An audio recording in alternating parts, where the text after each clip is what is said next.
यदि आप अपनी सभी गलतियों के लिए दरवाजे बंद कर देंगे तो सच्चाई भी आप तक आनी बंद हो जाएगी। हमें जीवन की चुनौतियों से बचने की प्रार्थना नहीं करनी चाहिए, बल्कि उनका निडर होकर सामना करने की हिम्मत मिले, इसकी प्रार्थना करनी चाहिए। मैंने स्वप्न देखा कि जीवन आनंद है। मैं जागा और पाया कि जीवन सेवा है। मैंने सेवा की और पाया कि सेवा में ही आनंद है।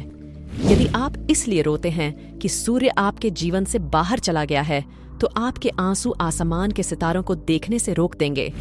तितली महीने की नहीं, बल्कि प्रत्येक क्षण की गिनती करती है। उसके पास पर्याप्त समय होता है। जो कुछ हमारा है वह हम तक तभी पहुंचता है जब हम उसे ग्रहण करने की क्षमता अपने अंदर विकसित कर लेते हैं। सच्चा प्रेम व्यक्ति को स्वतंत्रता देता है, अधिकार का दावा नहीं करता है। जो लोग अच्छाई करने में स्वयं को ज्यादा व्यस्त रखते हैं, वह स्वयं को अच्छा बनने के लिए समय नहीं निकाल पाते हैं। प्रत्येक बच्चा इस संसार में इस संदेश के साथ आता है कि ईश्वर अभी तक मनुष्यों से हतोत्साहित नहीं है। मित्रता की गहराई परिचय की लंबाई पर निर्भर नहीं करती। प्रसन्न रहना बहुत सरल है, लेकिन सरल होना बहुत कठिन है। हम दुनिया में तब जीते हैं जब हम इस दुनिया से प्रेम करते हैं। कलाकार खुद को कला में उजागर करता है, कलाकृति को नहीं। प्रेम अधिकार का दावा नहीं करता, बल्कि स्वतंत्रता प्रदान करता है। हमें आजादी तब मिलती है जब हम इसकी पूरी कीमत चुका देते हैं। जब हम विनम्र होते हैं तो तब हम महानता के सबसे नजदीक होते हैं। आस्था वो पक्षी है जो भोर के अंधेरे में भी उजाले को महसूस करता है। कलाकार प्रकृति का प्रेमी है, अतः वह उसका दास भी है और स्वामी भी। फूल भले ही अकेला होता है, लेकिन कांटों से कभी भी ईर्ष्या नहीं करता है। फूल की पपड़ियों को तोड़कर आप उसकी सुंदरता को इकट्ठा नहीं करते। हम महानता के सबसे करीब तब आते हैं जब हम विनम्रता में महान होते हैं। मौत प्रकाश को खत्म करना नहीं है, ये सिर्फ भोर होने पर दीपक बुझाना है। कला के माध्यम से व्यक्ति खुद को उजागर करता है, अपनी वस्तुओं को नहीं। कुछ भी न बोलना आसान है जब आप पूरा सत्य बोलने का इंतजार नहीं करते। यदि आप सभी गलतियों के लिए दरवाजे बंद कर देंगे तो सच बाहर रह जाएगा। जब मैं अपने आप पर हंसता हूँ तो मेरे ऊपर से मेरा बोझ बहुत कम हो जाता है।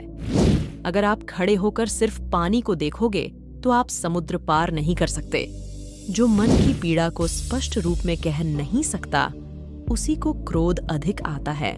प्रत्येक शिशु यह संदेश लेकर आता है कि ईश्वर अभी मनुष्यों से निराश नहीं हुआ है। धूल अपना अपमान सहने की क्षमता रखती है और बदले में फूलों का उपहार देती है। कला क्या है? यह इंसान की रचनात्मक आत्मा की यथार्थ के पुकार के प्रति प्रतिक्रिया है।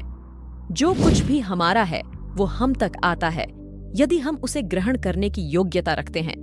कट्टरता सच को उन हाथों में सुरक्षित रखने की कोशिश करती है जो उसे मारना चाहते हैं। चंद्रमा अपना प्रकाश संपूर्ण आकाश में फैलाता है, परंतु अपना कलंक अपने ही पास रखता है। विश्वविद्यालय महापुरुषों के निर्माण के कारखाने हैं और अध्यापक उन्हें बनाने वाले कारीगर हैं। ईश्वर भले ही बड़े बड़े साम्राज्य से ऊब जाता है, लेकिन छोटे छोटे फूलों से कभी रुष्ट नहीं होता है। फूल एकत्रित करने के लिए ठहर मत जाओ, आगे बढ़े चलो। तुम्हारे पथ में फूल निरंतर खिलते रहेंगे। जिस तरह घोंसला सोती हुई चिड़िया को आश्रय देता है, उसी तरह मौन तुम्हारी वाणी को आश्रय देता है। किसी बच्चे के ज्ञान को अपने ज्ञान तक सीमित मत रखिए, क्योंकि वह किसी और समय में पैदा हुआ है। हर वह कठिनाई जिससे आप अपना मुंह मोड़ लेते हैं, वह एक भूत बनकर आपकी नींद में खलल डालेगी। मूर्ति का टूटकर धूल में मिल जाना यह बात साबित करता है कि भगवान की धूल आपकी मूर्ति से महान है। मंदिर की गंभीर उदासी से बाहर भागकर बच्चे धूल में बैठते हैं। भगवान उन्हें खेलता देखते हैं और पुजारी को भूल जाते हैं। सुनिए जाने मन, अगर हमारी इस वीडियो की माध्यम से अगर थोड़े आपको मदद मिले तो आगे शेयर कर सकते हैं।